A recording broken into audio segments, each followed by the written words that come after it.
नमस्कार, किसान समाचार में आपका स्वागत है। मैं हूं साइमा खान। सबसे पहले नजर हेडलाइंस पर। सरकार ने उपभोक्ताओं के लिए रियायती दरों पर भारत चावल का किया शुभारंभ। देश भर में 29 रुपए प्रति किलोग्राम की दर पर 5 किलोग्राम और 10 किलोग्राम पैक में मिलेगा चावल।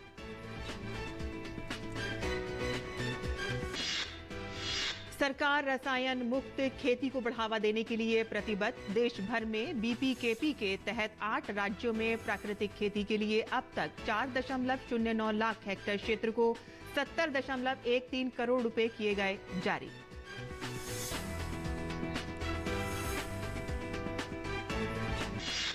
केंद्रीय मंत्री गजेंद्र सिंह शेखावत ने कहा कि पेयजल सुविधाओं में निवेश के मामले में भारत दुनिया में सबसे आगे। कहा कि जल शक्ति मिशन के अंतर्गत अभी तक देश के 74% घरों तक पहुंचा पीने का पानी।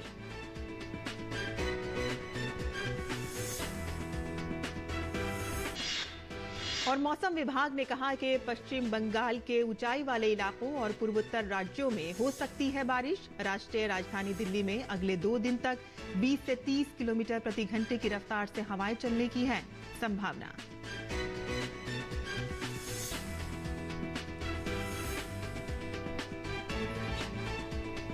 और अब समाचार विस्तार से। केंद्रीय उपभोक्ता कार्य, खाद्य और सार्वजनिक वितरण मंत्री पीयूष गोयल ने मंगलवार को नई दिल्ली में कर्तव्य पथ पर भारत चावल ब्रांड का शुभारंभ किया। इसका उद्देश्य लोगों को रियायती दरों पर चावल उपलब्ध कराना है। चावल 29 रुपए प्रति किलोग्राम की दर पर 5 किलोग्राम और 10 किलोग्राम पैक में उपलब्ध होगा। सरकार को उम्मीद है कि भारत आटा की तरह भारत राइस को भी अच्छी प्रतिक्रिया मिलेगी। भारत आटा, भारत दाल के बाद अब बारी है भारत ब्रांड के चावल की। घरेलू और वैश्विक बाजारों में चावल की बढ़ती कीमतों के मद्देनजर सरकार ने भारत ब्रांड के तहत खुले बाजार में चावल की बिक्री की योजना का शुभारंभ कर दिया है। आम नागरिकों को नेफेड, एनसीसीएफ और केंद्रीय भंडार की सभी दुकानों के साथ साथ ऑनलाइन प्लेटफॉर्म्स पर भारत ब्रांड का चावल 29 रुपए प्रति किलो की दर से उपलब्ध रहेगा।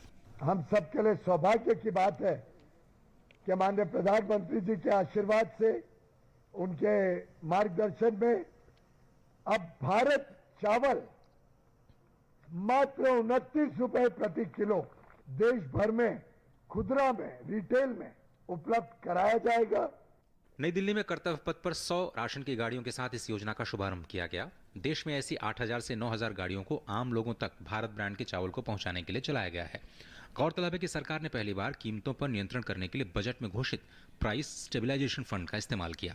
माननीय प्रधानमंत्री जी ने कहा है, किसानों और गरीबों का जीवन संवारना हमारी सरकार की प्राथमिकता है। मेरे लिए आप ही मेरा परिवार है, आपका सपना ही मेरा संकल्प है। केंद्रीय उपभोक्ता मामलों के मंत्री पीयूष गोयल ने खुद अपने यूपीआई से पेमेंट कर भारत ब्रांड के चावल की खरीदारी की और 5 लोगों को अपनी तरफ से उपहार के तौर पर चावल वितरित किए।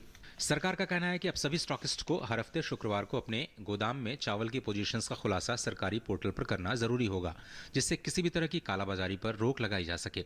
आपको याद होगा कि प्रधानमंत्री गरीब कल्याण योजना अगले 5 वर्षों के लिए 2028 तक सुनिश्चित कर दी गई है। देश की 5.25 लाख सस्ते राशन की दुकानों पर गरीबों को दिसंबर 2028 तक मुफ्त में चावल, गेहूं उपलब्ध कराया जाएगा। सरकार पहले ही सरकारी गल्ले की दुकानों को आधार कार्ड और राशन कार्ड से जोड़ चुकी है, जिससे इस योजना के तहत होने वाले भ्रष्टाचार पर काबू पाया जा सका है। Ajay Mishra, DD news, Delhi. और सरकार परंपरागत कृषि विकास योजना PKVY के तहत भारतीय प्राकृतिक कृषि पद्धति BPKP नामक एक उप योजना के माध्यम से 2019-20 से प्राकृतिक खेती को रसायन मुक्त खेती के रूप में बढ़ावा दे रही है। देश भर में BPKP के तहत 8 राज्यों में प्राकृतिक खेती के लिए अब तक 4.09 लाख हेक्टेयर क्षेत्र को मंजूरी दी गई है और 70.13 करोड़ रुपए जारी किए गए हैं। गंगा कॉरिडोर के किनारे प्राकृतिक खेती को बढ़ावा देने के लिए 1.48 लाख हेक्टेयर क्षेत्र को भी मंजूरी दी गई है। किसानों को प्राकृतिक खेती अपनाने के लिए प्रेरित करने और प्राकृतिक खेती की पहुंच बढ़ाने के लिए सरकार ने BPKP को बढ़ाकर एक अलग और स्वतंत्र योजना के रूप में प्राकृतिक खेती पर राष्ट्रीय मिशन तैयार किया है। किसानों के लाभ के लिए भारत सरकार कृषि के क्षेत्र में ड्रोन को बढ़ावा दे रही है, जो उन्नत प्रौद्योगिकी को बढ़ावा देने, दक्षता में सुधार करने, फसल की उपज बढ़ाने और संचालन की लागत को कम करने में मदद करेगा।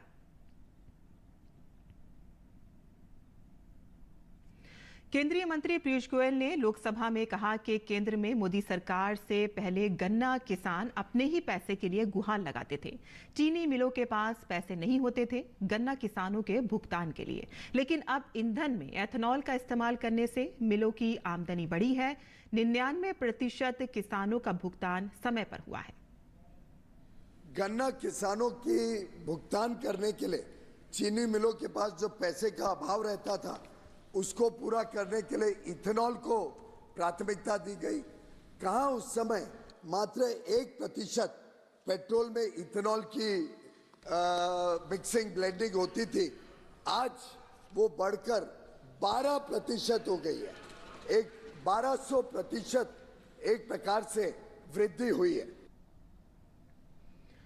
केंद्रीय मंत्री गजेंद्र सिंह शेखावत ने कहा कि भारत में आधारभूत संरचना का काफी विकास हो रहा है। उन्होंने कहा कि भारत ने पानी की आपूर्ति की आवश्यकताओं के लिए काम किया है। उन्होंने कहा कि भारत दुनिया का सबसे बड़ा देश है जो पानी के लिए निवेश कर रहा है। आज भारत ने पानी की आवश्यकताओं की आपूर्ति के लिए जिस तरह से काम किया है और वाटर के स्पेक्ट्रम में जितना खर्च किया पिछले 10 साल में भारत पानी के क्षेत्र में निवेश करने वाला सबसे ज्यादा निवेश करने वाला दुनिया में देश है और लगभग 250 बिलियन US डॉलर्स के जितना निवेश भारत ने पानी के डिफरेंट स्पेक्ट्रम्स में किया है, चाहे वो सिंचाई का पानी होगा, चाहे नदियों का शुद्धिकरण होगा, चाहे पेयजल का होगा, चाहे भूगर्भ के जल का पुनर्भरण होगा। गजेंद्र सिंह शेखावत ने कहा कि हमारी सरकार ने जल शक्ति मिशन के अंतर्गत अभी तक 74% घरों तक पीने का पानी पहुंचा चुकी है। उन्होंने कहा कि 11 करोड़ परिवार तक हमारी सरकार में पीने का पानी पहुंचा है। आज भारत में 74% घरों तक पीने का पानी नल के माध्यम से पहुंचता है और यह आंकड़ा बढ़ करके आज 14 करोड़ 50 लाख घरों तक पहुंच गया है। यानी 11 करोड़ 25 लाख घरों तक पीने का पानी पहुंचाने में सफलता हमने प्राप्त की है। यानी 72 साल में जितना काम हुआ था उसका जो है वो लगभग 4 गुना काम, 3.5 गुना काम जो है पिछले 4 साल के कालखंड में हुआ है। स्वास्थ्य और परिवार कल्याण मंत्री डॉक्टर मनसुख मांडविया ने कहा कि देश भर में सस्ती और आसान तरीके से स्वास्थ्य सेवाएं उपलब्ध कराने के लिए सरकार समग्र दृष्टिकोण से काम कर रही है। राज्यसभा में डॉक्टर मांडविया ने कहा कि देश में 1,64,000 से अधिक आयुष्मान आरोग्य मंदिर चलाए जा रहे हैं। स्वास्थ्य मंत्री ने कहा कि सरकारी खर्चे पर चलने वाली विश्व की सबसे बड़ी स्वास्थ्य बीमा योजना आयुष्मान भारत प्रधानमंत्री जन आरोग्य योजना के अंतर्गत 12 करोड़ घरों के 60 करोड़ लोग शामिल किए गए हैं। इस योजना का उद्देश्य हर परिवार को प्रत्येक वर्ष 5 लाख रुपए की स्वास्थ्य सुविधाएं प्रदान करना है। उन्होंने बताया कि लोगों को सस्ती दर पर दवाएं उपलब्ध कराने के लिए 10,000 से अधिक जन औषधि केंद्र भी खोले गए हैं। उन्होंने ये भी बताया है कि MBBS और चिकित्सा स्नातकोत्तर पाठ्यक्रम में सीटें बढ़ाकर दोगुनी कर दी गई हैं ताकि लोगों के उपचार के लिए अधिक चिकित्सक उपलब्ध हों। देश में हर नागरिक को सस्ती दवाएं मिले और मोदी सरकार की रीति नीति और कार्य पद्धति रही है। मोदी जी ने कोई विषय को कभी टोकन में नहीं सोचा है, टोटल में सोचा है। और एक समय था ये पार्लियामेंट के फ्लोर पर कोई कहते थे कि हमें एक हॉस्पिटल दे दो तो उसको हॉस्पिटल दे दी जाती थी, लेकिन एक होलिस्टिक अप्रोच के साथ, टोटल अप्रोच के साथ मोदी जी ने हेल्थ सेक्टर को देखा और ये लक्ष्य पर आगे बढ़े।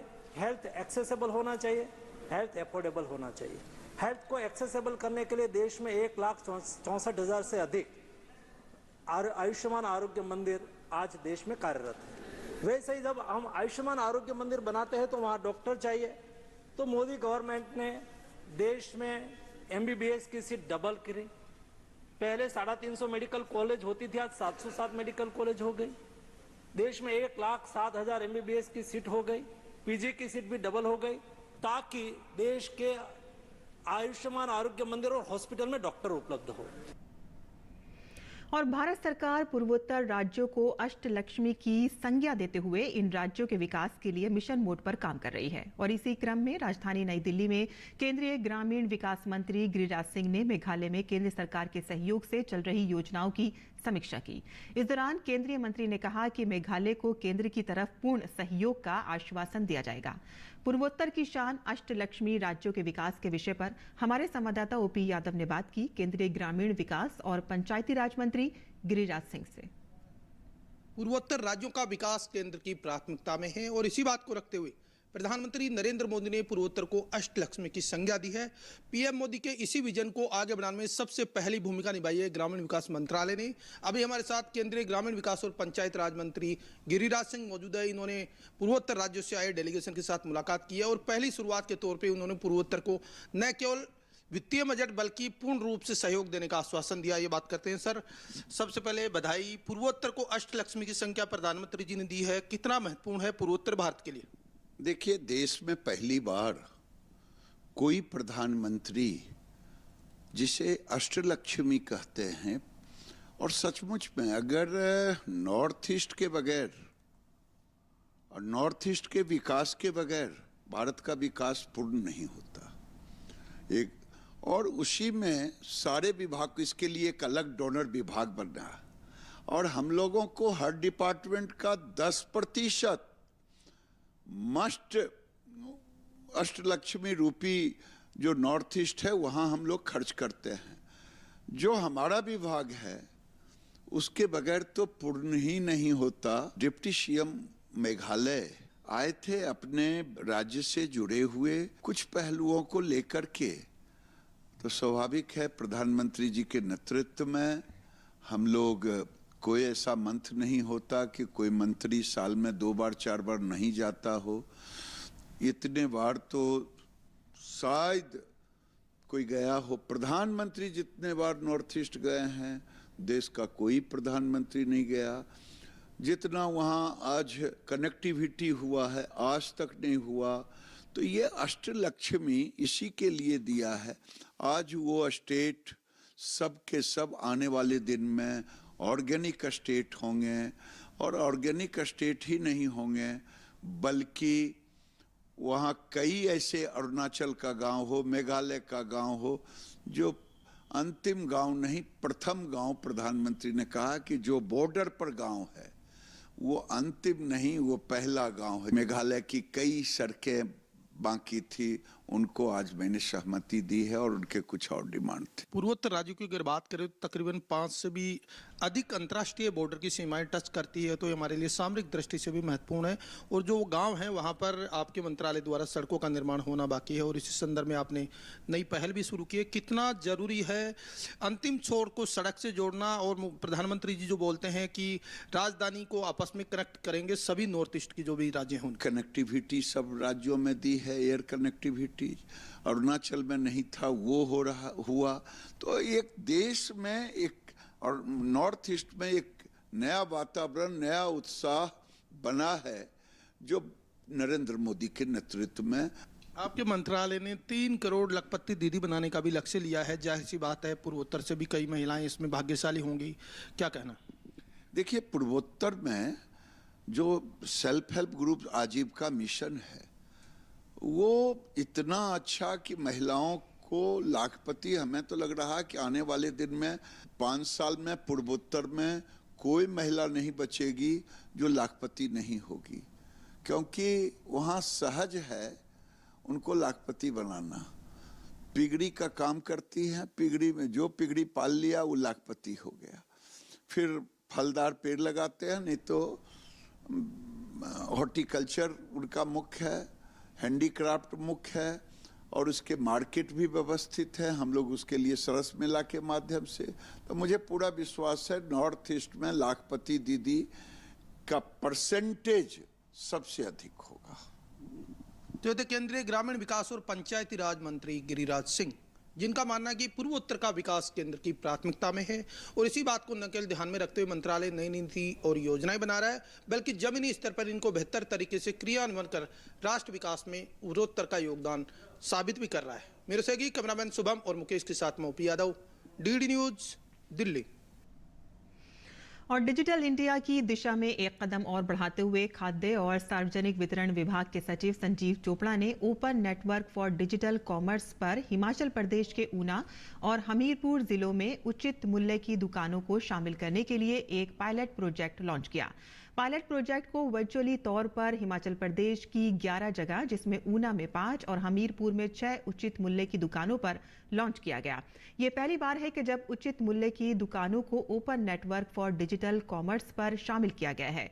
संजीव चोपड़ा ने कहा कि इस पहल का मकसद लाभार्थियों की संतुष्टि को बढ़ाने के साथ ही उचित मूल्य की दुकानों के डीलरों के लिए आय बढ़ाने का एक अतिरिक्त अवसर प्रदान करना है। उन्होंने कहा कि हिमाचल प्रदेश में लागू किए जा रहे पायलट प्रोजेक्ट की सफलता भविष्य में राज्यव्यापी और राष्ट्रव्यापी स्तर पर अपनाने के लिए एक मॉडल के तौर पर काम करेगी। सब मिशन ऑन एग्रीकल्चर मैकेनाइजेशन के तहत किसान ड्रोन को बढ़ावा देने के लिए 141.39 करोड़ रुपए की धनराशि जारी की गई है। किसानों को सब्सिडी पर 461 किसान ड्रोन की आपूर्ति और किसानों को ड्रोन सेवाएं प्रदान करने के लिए 1585 किसान ड्रोन CHC की स्थापना के लिए राज्य सरकारों को धन उपलब्ध कराया गया है।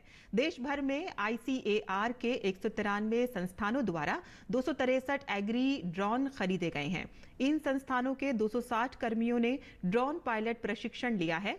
कृषि में ड्रोन के फायदों के बारे में जागरूकता पैदा करने के उद्देश्य से इन संस्थानों ने 16,471 हेक्टेयर क्षेत्र को कवर करते हुए मानक संचालन प्रक्रियाओं SOP का पालन करते हुए पोषक तत्वों, उर्वरकों, रसायनों, अनुप्रयोगों पर 15,075 ड्रोन प्रदर्शन किए हैं। सरकार ने हाल ही में 1,261 करोड़ रुपए के परिव्यय के साथ महिला स्वयं सहायता समूहों SHG को ड्रोन प्रदान करने के लिए केंद्रीय क्षेत्र योजना नमो ड्रोन दीदी को भी मंजूरी दे दी है। इस योजना का लक्ष्य उर्वरकों और कीटनाशकों के अनुप्रयोग के लिए किसानों को किराए की सेवाएं प्रदान करने के लिए 15,000 चयनित महिला SHG को ड्रोन प्रदान करना है। कुल 15,000 ड्रोन में से पहले 500 ड्रोन 2023-24 में लीड फर्टिलाइजर कंपनियों द्वारा खरीदे जाएंगे, जो चयनित SHG को वितरण के लिए अपने आंतरिक संसाधनों का उपयोग करेंगे। इस योजना के तहत 2024-25 और 2025-26 के दौरान शेष 14,500 ड्रोन प्रदान किए जाएंगे और महिला SHG को खरीद के लिए ड्रोन की लागत का 80% केंद्रीय वित्तीय सहायता के रूप में और उपकरण सहायक शुल्क के लिए 8.0 लाख रुपए तक दिए जाएंगे। भारत सरकार प्राथमिक कृषि ऋण समितियों पैक्स को मजबूत करने के लिए 2,516 करोड़ रुपए की कुल वित्तीय परिव्यय के साथ कार्य कर रही है।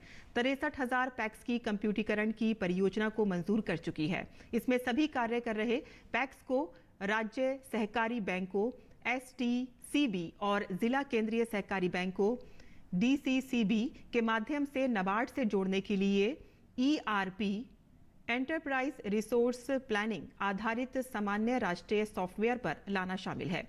परियोजना के लिए राष्ट्रीय स्तर का कॉमन सॉफ्टवेयर नाबार्ड द्वारा विकसित किया गया है और अब तक 27 राज्यों, केंद्र शासित प्रदेशों में 15,783 पैक्स में ERP ट्रायल रन शुरू हो चुका है। इस परियोजना के तहत पैक्स स्तर पर सामान्य लेखा प्रणाली और प्रबंधन सूचना प्रणाली के कार्यान्वयन से पैक्स में शासन और पारदर्शिता में सुधार होगा, जिससे ऋणों का तेजी से वितरण होगा, लेन देन लागत कम होगी, भुगतान में असंतुलन में कमी आएगी और DCCB और STCB के साथ निर्बाध लेखांकन होगा और दक्षता भी बढ़ेगी। पैक्स को सामान्य सेवा केंद्र के रूप में कार्य करने में सक्षम बनाने के लिए सहयोग मंत्रालय, इलेक्ट्रॉनिक्स और सूचना प्रौद्योगिकी मंत्रालय, नाबार्ड और CSC e-governance services India limited के बीच एक समझौता ज्ञापन पर हस्ताक्षर किए गए हैं, जो पैक्स को देश भर में ग्रामीण स्तर पर बैंकिंग, बीमा, आधार, नामांकन, स्वास्थ्य सेवाएं, कृषि सेवाएं सहित 300 से अधिक ई-सेवाएं देने में सक्षम बनाएगा। और पैक्स के रूप में CSC के रूप में पैक्स की ऑन बोर्डिंग पहले ही शुरू हो चुकी है और अब तक देश भर में कुल 30,647 पैक्स ने CSC सेवाएं प्रदान करनी शुरू कर दी हैं। और आगे बढ़ते हैं, जहां खाद्य प्रसंस्करण क्षेत्र में आत्मनिर्भर भारत अभियान के हिस्से के रूप में सरकार सूक्ष्म खाद्य प्रसंस्करण उद्यमों की पीएम औपचारिकता योजना लागू कर रही है। ये खाद्य प्रसंस्करण उद्योग मंत्रालय की योजना है। ये योजना मुख्य रूप से आवश्यक सामान की खरीद, सामान्य सेवाओं का लाभ उठाने और उत्पादों के विपणन के मामले में पैमाने का उपयोग करने के लिए एक जिला एक उत्पाद दृष्टिकोण को अपनाती है। ये मूल्य श्रृंखला विकास तथा समर्थन बुनियादी ढांचे के संरेखण के लिए रूपरेखा प्रदान करती है। इस योजना के तहत 31 जनवरी 2024 तक पंजाब में 1933 सहित विभिन्न राज्यों, केंद्र शासित प्रदेशों में स्थित लाभार्थियों को क्रेडिट लिंक्ड सब्सिडी के लिए 72,840 ऋण स्वीकृति किए गए हैं। PMFME योजना के कार्यान्वयन में सूक्ष्म उद्यमों के सामने आने वाली चुनौतियों पर राज्यों, केंद्र शासित प्रदेशों, ऋण देने वाले बैंकों, संबंधित मंत्रालयों, विभागों और अन्य हितधारकों के साथ नियमित अनुवर्ती समीक्षा बैठक के माध्यम से चर्चा एवं समाधान किया जाता है। और इसके अलावा लाभार्थियों को परियोजना निर्माण, निष्पादन, ऋण तक पहुंच, मशीन, उपकरण, निर्माताओं से जुड़ाव, स्वच्छता तथा गुणवत्ता नियंत्रण के रखरखाव आदि के लिए सहायता प्रदान की जाती है। PMFME योजना के क्षमता निर्माण घटक में योजना के तहत लाभ लेने वाले नए और मौजूदा सूक्ष्म खाद्य प्रसंस्करण करने वाले व्यक्तियों को खाद्य प्रसंस्करण एवं उद्यमिता प्रशिक्षण प्रदान करने की परिकल्पना की गई है और अब तक 2190 प्रशिक्षण सत्र आयोजित किए जा चुके हैं। सांख्यिकी एवं कार्यक्रम कार्यान्वयन मंत्रालय द्वारा आवधिक श्रम बल सर्वेक्षण की वार्षिक रिपोर्ट 2022-23 जारी कर दी गई है। इस रिपोर्ट में इस बार श्रम बल भागीदारी दर और श्रमिक जनसंख्या अनुपात में बढ़ोतरी देखी गई है, तो वहीं नए रोजगार के सृजन से बेरोजगारी दर भी लगातार कम देखी गई है। आवधिक श्रम बल सर्वेक्षण में समय समय पर श्रमिक जनसंख्या अनुपात, श्रम बल भागीदारी दर, बेरोजगारी दर का अनुमान लगाती है, जिसमें ग्रामीण और शहरी दोनों ही क्षेत्रों के आंकड़े शामिल होते हैं। और किसान समाचार में अब बात करते हैं मौसमी खेती की। किसान इस मौसम में कैसे रखें अपनी खेती का ख्याल, आइए देखते हैं।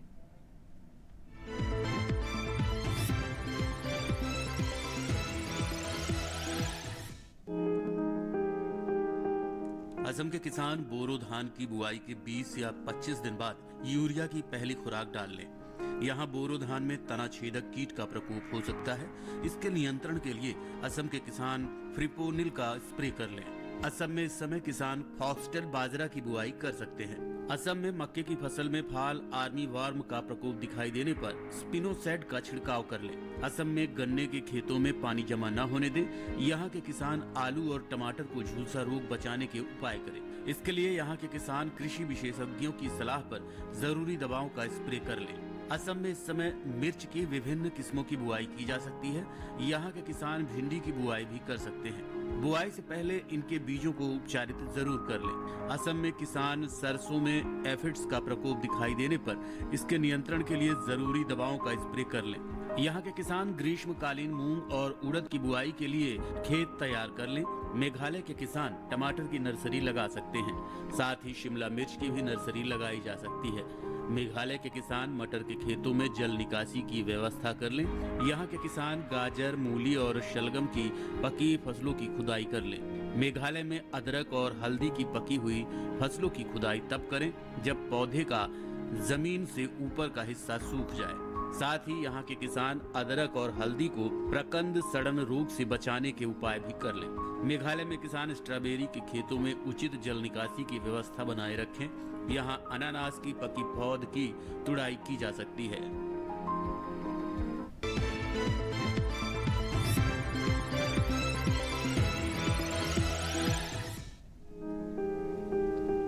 ये समय बैंगन की रुपाई के लिए अनुकूल है। बैंगन की रुपाई करने से पहले खेतों को अच्छी तरह तैयार कर लें। रुपाई करते समय पौध से पौध की दूरी 60 सेंटीमीटर और पंक्ति से पंक्ति की दूरी 60 से 75 सेंटीमीटर रखें। किसान बैंगन की कई किस्मों की रुपाई इस समय कर सकते हैं, जैसे पूसा श्यामला। बैंगन की ये किस्में लंबे आकार की होती है। इस किस्म की बुआई पंजाब, उत्तर प्रदेश, बिहार और झारखंड में कर सकते हैं। इस किस्म की 1 हेक्टेयर में 390 क्विंटल पैदावार ले सकते हैं। इसकी शाखाएं सीधी होती है और पौधा कांटा रहित होता है। पूसा पर्पल क्लस्टर की रुपाई भी की जा सकती है। ये किस्म उत्तरी भारत के मैदानी और पर्वतीय इलाकों के लिए अच्छी होती है। 1 हेक्टेयर में 200 क्विंटल पैदावार ली जा सकती है। इसकी लंबाई 10 से 12 सेंटीमीटर होती है। इसका रंग गहरा बैंगनी होता है। इसके अलावा पूसा अंकुर की रुपाई की जा सकती है। इस किस्म का आकार गोल होता है। पूसा अंकुर राजस्थान, गुजरात, हरियाणा, दिल्ली, मध्य प्रदेश और महाराष्ट्र में लगाने के लिए काफी अच्छी है। 1 हेक्टेयर में 350 क्विंटल फसल ली जा सकती है। पूसा उत्तम भी लगा सकते हैं। इसका आकार भी गोल होता है। बैंगन की इस किस्म की रुपाई पंजाब, उत्तर प्रदेश, बिहार और दिल्ली में की जा सकती है। रुपाई के तुरंत बाद पहली सिंचाई करें। बैंगन की फसल में तना और फल भेदक कीटों के हमले का खतरा बना रहता है।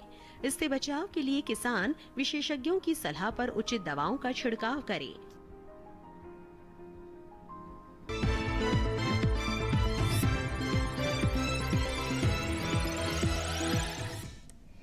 और मौसम खबर के बाद आइए अब नजर डाल लेते हैं कुछ और खबरों पर। खास खबर में लोकसभा में प्रश्नकाल के दौरान राज्यों को धन हस्तांतरण को लेकर सवाल का जवाब देते हुए वित्त मंत्री निर्मला सीतारमण ने कहा कि वित्त आयोग की अनुशंसा के आधार पर ही राज्यों को पैसा मिलता है और इसमें वित्त मंत्री की कोई भूमिका नहीं होती। केंद्र सरकार किसी राज्य के साथ कोई भेदभाव नहीं कर रही है। कर्नाटक के भाजपा सांसदों ने कर्नाटक सरकार द्वारा धन के दुरुपयोग को लेकर संसद में गांधी प्रतिमा के सामने विरोध प्रदर्शन किया। इस अवसर पर भाजपा सांसद लहर सिंह ने कहा कि कांग्रेस भ्रष्टाचार में लिप्त है और प्रशासन ठीक से नहीं चला रही है। उपराष्ट्रपति जगदीप धनखड़ ने दिल्ली विश्वविद्यालय के इंद्रप्रस्थ महिला महाविद्यालय में आयोजित शताब्दी समारोह का लोगो और कॉफी टेबल बुक का अनावरण किया। समारोह को संबोधित करते हुए उपराष्ट्रपति ने कहा कि 26 जनवरी को कर्तव्य पथ पर भारतीय नारियों के सामर्थ्य का प्रदर्शन विश्व के लिए मिसाल बना है। विदेशी मामलों पर समिति ने अपनी रिपोर्ट में कहा है कि भारत में आतंकवाद की समस्या बड़े पैमाने पर सीमा पार से प्रायोजित है और आतंकवादी संगठनों को पाकिस्तान की जासूसी एजेंसी आईएसआई की ओर से सुरक्षित पनाहगाह दी जाती है। पीपी चौधरी के नेतृत्व में वाली समिति ने सोमवार को क्षेत्रीय और अंतर्राष्ट्रीय स्तर पर वैश्विक आतंकवाद के मुकाबले पर अपनी 28वीं रिपोर्ट पेश की। गुजरात के जामनगर जिले के गोमाणगू गांव के बोरवेल में गिरे बच्चे को सुरक्षित बाहर निकाल लिया गया है। कल शाम बच्चा बोरवेल में गिर गया था, जिसे प्रशासन और पुलिस की टीम ने कड़ी मशक्कत के बाद आज सुबह सुरक्षित बाहर निकाल लिया। उड़ीसा के जशीपुर पुलिस स्टेशन के पास चेकिंग के दौरान एक गाड़ी से 120 किलोग्राम गांजा जब्त किया गया है। पुलिस ने 2 लोगों को गिरफ्तार भी कर लिया है।